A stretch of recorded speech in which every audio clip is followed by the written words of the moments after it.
In my column this morning, I waded back into January 6. Meanwhile, congressional investigators are pressing ahead with their, inherently and deliberately partisan, probe into what happened and have subpoenaed several Trump administration witnesses.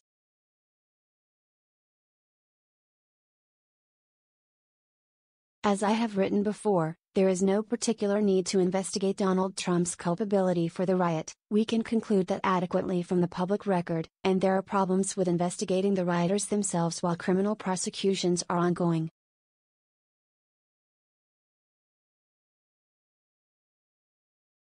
But it is imperative for Congress to investigate how the Capitol's security was so easily overcome.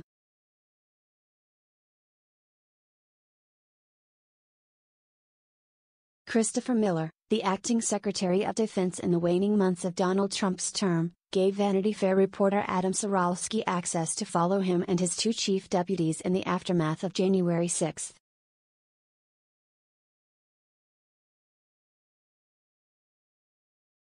Ciralsky's story opens with this tidbit: if you credit that account, more on that in a moment, it is an exonerating fact for Trump in two ways.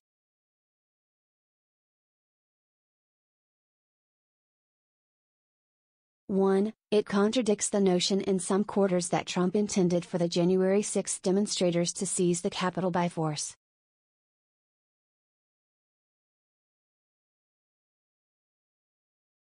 Had he planned on that, he would not have tipped off his defense secretary that such a large troop presence would be required.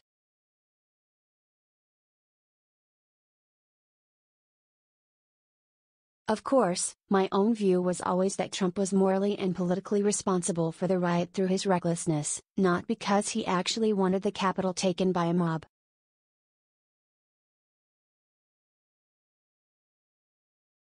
That is Miller's view as well, too. As the article continues, Miller and Patel, the latter, proudly a Trump loyalist, one of the people subpoenaed, insists that they had all the authority that was needed from the president to actively protect the Capitol. Trump being Trump, he went beyond Miller's account and claimed after the fact that he had requested 10,000 troops and been denied by Nancy Pelosi.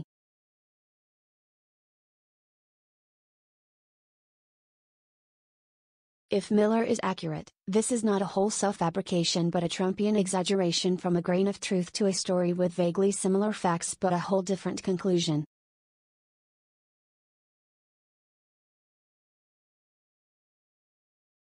The reality is that we do not know the full story of how the federal executive and legislative branches and the District of Columbia government responded.